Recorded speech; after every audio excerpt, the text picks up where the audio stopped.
இன்னைக்கு முக்கியமான ஒரு மீட்டிங் இருக்கு. அது நீ சக்சஸ்ஃபுல்லா நடக்குமானே நம்மளோட ராசிக்கு டிவில என்ன பலன் சொல்றான்னு பாப்போம். வணக்கம் நேயர்களே. நீங்க மேஷ ராசிக்கு எப்படி இருக்குன்னு பாத்துருவோம். மேஷ ராசிக்கு இன்னைக்கு எந்த ஒரு முக்கியமான காரியமாக இருந்தாலும் அதை தள்ளி போடுவது மிகவும் சிறப்பானது. அது எப்பேற்பட்ட விஷயமா இருந்தாலும் அதை தள்ளி போட்டீங்கன்னா அதோட பல மடங்கு பெரிய ஒரு வாய்ப்பு உங்களுக்கு கிடைக்கும். அதனால இன்னைக்கு எப்பேற்பட்ட காரியமா இருந்தாலும் அது கொஞ்சம் தள்ளி போட்டுருங்க, சரியா? இன்னைக்கு எந்த ஒரு முக்கியமான விஷயத்துக்கும் போக கூடாதா? என்னண்டா அது இப்படி சொல்றாரு? இன்னைக்கு போலன்னா நமக்கு வேலையே போயிடுமே. அந்த காரியத்தை தள்ளி போட்டா எனக்கு வேலையே போயிடும் அப்படின்லாம் சில பேர் நினைப்பீங்க. அதெல்லாம் எதுவுமே போகாது.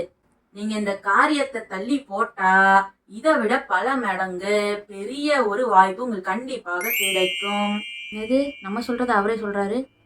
சரி, வீடியோவை பாஸ் பண்ணிட்டு ஃபர்ஸ்ட் மேனேஜர் கிட்ட ஃபோன் பண்ணி நீங்க வரலன்னு சொல்லுவோம். பார்ப்போம் இதோட பெரிய வாய்ப்பு எப்படி இருக்கு. ஹலோ சார், இன்னைக்கு வர முடியாது, கொஞ்சம் இக்கட்டான சூழ்நிலை, வீட்டில் கொஞ்சம் பிரச்சனை, கொஞ்சம் ஏதாவது நீங்களே ஏதாவது பார்த்து பண்ணுறீங்களா? Thanks sir. பா, இன்னைக்கு எப்படியே தவிர்த்தாச்சு. பார்ப்போம் இதோட பெரிய வாய்ப்பு கிடைக்குதாமே. மீதி பலனை பார்ப்போம் என்ன சொல்றாரு. நான் சொல்றேன்ல, இந்த விஷயம் யாருக்கெல்லாம் பொருந்தும் அப்படின்னு பார்த்தீங்கன்னா, லக்கணத்தில் குரு யாருக்கு அமைந்ததோ அவங்களுக்கு இந்த விஷயம் மிகவும் பொருந்தும். ஜாதகத்தில் யார் ஒருவருக்கு லக்கணத்தில் குரு இல்லையோ அவங்களுக்கு இன்றைய நாள் மிகவும் அருமையான நாள். எது வந்தாலும் விடாதீங்க. அதாவது இன்று ஏதாவது முக்கியமான செய்தி இருக்கலாம், ஏதாவது மீட்டிங் இருக்கலாம், அவர்கள்லாம் கண்டிப்பாக இன்று தவிர்க்காமல் போய் சென்று முடித்தால் வெற்றி நிச்சயம், ஜெயம்தான் உங்களுக்கு, சரியா? அவசரப்பட்டு கால் பண்ணி உங்கள் ஆஃபீஸில் வரமாட்டேன் அப்படின்லாம் சொல்லி விடாதீங்க. இன்றைய நேரம் மிகவும் அருமையான நேரம். முக்கியமாக லக்கணத்தில் குரு இல்லாதவர்களுக்கு நல்லா புரிந்து கொள்ளுங்கள். என்னது, லக்கணத்தில் குருவா? ஐயா, நமக்கு லக்கணத்தில் ஒன்றுமே இல்லையே. அப்போ லக்கணத்தில் குரு இருக்கிறவங்களுக்கு மட்டும் தான் நீ போகக்கூடாதா?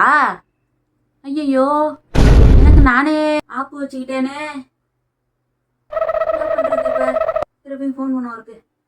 ஹலோ சார், இல்லை சார், பிரச்சனை எதுவும் இல்லை சார், நான் இப்போ வரேன் சார், நான் வரேன். என்னது தேவையில்லையா? என்னது ஃபயர் பண்ணிட்டீங்களா? Sir sir sir sir sir sir sir sir ஏதோ இப்போ எதுவும் பிரச்சனை இல்லை சார், வரேன் சார். என்னது தேவையில்லையா? பேசாமல் கிளம்பி போயிருக்கலாமோ? தேவையில்லாம ராசி பலன் பார்க்கறேன்னு எனக்கே நானே ஆக்கு வச்சுக்கிட்டேன். நமக்கு எவ்வளோ பெரிய நல்ல நேரம் கிடைச்சாலும் நம்மளே நமக்கு எடுத்துக்கிறோமே. ஐய என்னத்த சொல்ல. வணக்கம், ஹாய், நான் உங்கள் ஷரஸ். எல்லாரும் எப்படி இருக்கீங்க மக்களே? இந்த வீடியோ கடைசி வரைக்கும் பார்த்துருப்பீங்க நம்புறேன். கண்டிப்பாக சப்ஸ்கிரைப் பண்ணிடுங்க மக்களே. இது மாதிரியான விஷயங்கள் உங்கள் வீட்டில் நடந்திருக்கும்ல, அதையும் வந்து கமெண்ட்ஸில் ஷேர் பண்ணுங்க. நெக்ஸ்ட் வீடியோவில் பார்க்கலாம். அது வரைக்கும் பாய்.